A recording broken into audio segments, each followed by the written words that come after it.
روک کے رکھتے ہیں، کیونکہ آپ صلی اللہ علیہ وسلم نے ارشاد پر دعا مانگی تھی اللہ پاک سے کہ اے اللہ پاک باقی امتوں کی طرح میری جو امت ہے نا اس کو نہ کرنا، ان کے چہرے جو ہے نا نہ بگاڑنا، ان کو سزا دنیا میں نہ دینا، اللہ پاک ان کے چہروں کو نہ بگاڑنا، کیونکہ آپ صلی اللہ علیہ وسلم کو پتہ تھا کہ میں نے دعا مانگنی ہے، رو رو کے مسجد نبوی کو اپنے آنسوؤں سے تر کر دینا ہے، تو اسی لیے انہوں نے یہ اس وقت کہہ دیا، دعا مانگی کہ اللہ پاک میرے امتیوں کی شکلوں کو مت بگاڑنا، تو بعد میں آپ سے اپنی امتیوں کے گناہوں کی معافی مانگ لوں گا، بخشش کے لیے بھی دعا کر لوں گا۔ اچھا 2 ہو گئے، باقی بچے 3، جو 3 ہیں نا وہ ہمارے ہونٹوں کی طرف دیکھ رہے ہوتے ہیں، اور جو ہوتے ہیں نا 2 وہ تو خاص طور پہ درود شریف پڑھنے والے کی ہونٹوں کی طرف دیکھ رہے ہوتے ہیں، اور جو ایک ہوتا ہے نا وہ جو ہونٹوں کے اندر یعنی منہ کے اندر کوئی بلا، کوئی تکلیف، کوئی ایسی پریشانی جانے والی ہوتی ہے وہ جانے نہیں دیتا فرشتہ، وہ روک کے رکھتا ہے۔ تو جو باقی 2 ہوتے ہیں نا وہ انتظار کر رہے ہوتے ہیں کہ جو درود و سلام پڑھا جاتا ہے، جیسے کہ الصلاۃ والسلام علیک یا رسول اللہ، الصلاۃ والسلام علیک یا حبیب اللہ، جب وہ درود شریف کوئی بھی درود شریف پڑھتا ہے نا تو وہ دیکھتے رہتے ہیں، اور جنت سے وہ فرشتے ٹوکریاں، پھولوں کی بنی ہوئی ٹوکریاں ہوتی ہیں ان کے ہاتھوں میں ہوتی ہیں، تو وہ فوراً ہی جب وہ بندہ پڑھتا ہے ایک مرتبہ بھی پڑھتا ہے تو اس کے درمیان ٹوکریوں کے اندر وہ درود شریف گرتا ہے، یعنی وہ رکھتے ہیں، تو فوراً ہی مدینہ پاک چلے جاتے ہیں اور آپ صلی اللہ علیہ وآلہ وسلم کے بارگاہ عالیہ میں وہ پیش کر کے آتے ہیں، اور یہ کہہ کے آتے ہیں کہ یا رسول اللہ فلاں بن فلاں نے آپ کے لیے درود و سلام کا تحفہ بھیجا ہے۔ وہ کہتے ہیں ہم درود شریف دینے جاتے ہیں، آپ صلی اللہ علیہ وسلم کا دیدار بھی کر کے آتے ہیں،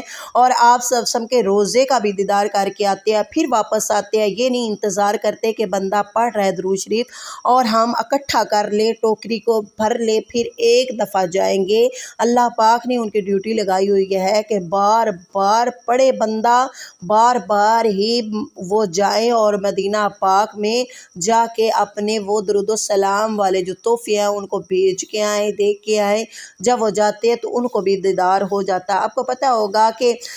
جو روزہ رسول صلی اللہ علیہ وسلم پر صبح آتے ہیں نا فرشتے،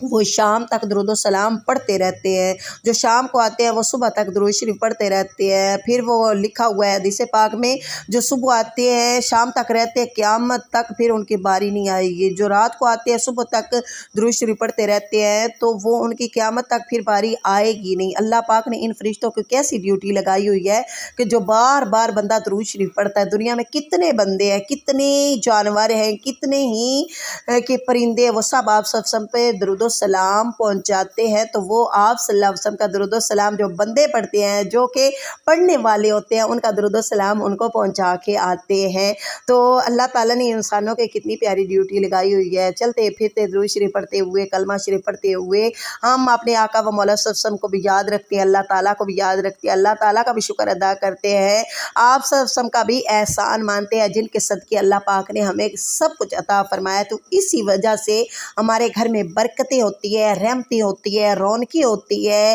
اضافہ ہوتا ہے، رزق میں اضافہ ہوتا ہے۔ جن کو پتہ چل جاتا ہے یقین مانے پھر ان کو کسی چیز کی پرواہ نہیں ہوتی، کھاتے پیتے موج اڑاتے ہیں، پھر انہیں کوئی ڈر نہیں ہوتا، کوئی خوف نہیں ہوتا۔ تو اللہ تعالیٰ کے اس ذکر میں ہی سکون ہے، ہم ذکر کرتی رہیں گی، شکر کرتی رہیں گی تو یقین مانے اللہ تعالیٰ ہماری روزی روٹی میں برکتیں ڈالے گا، تو انشاءاللہ پھر کسی چیز کی کمی نہیں رہے گی۔ تو یہ تھی میری آج کی ویڈیو، اگر پسند آئی تو لازمی دعاؤں میں مجھے بھی یاد رکھا کریں۔ میرا بھی اللہ تعالیٰ نے بہت کام کیا ہے اس ذکر اور اس شکر کی وجہ سے، اللہ تعالیٰ نے مجھے بھی اتنا، مجھ پر بھی اللہ تعالیٰ نے کرم دیا ہے، میں بھی اللہ تعالیٰ کو شکر ادا کرتی ہوں، ذکر کرتی ہوں، اور اللہ تعالیٰ نے اتنا کرم کیا ہے کہ میں آپ کو بتا نہیں سکتی۔ اب میرا گھر جو ہے نا گاؤں والا، وہ تو انشاءاللہ اللہ کے حکم سے تیار ہو گیا، اب میں نے وہاں پہ جا کے میلاد کروانا ہے، تو آپ نے وہ والی ویڈیو بھی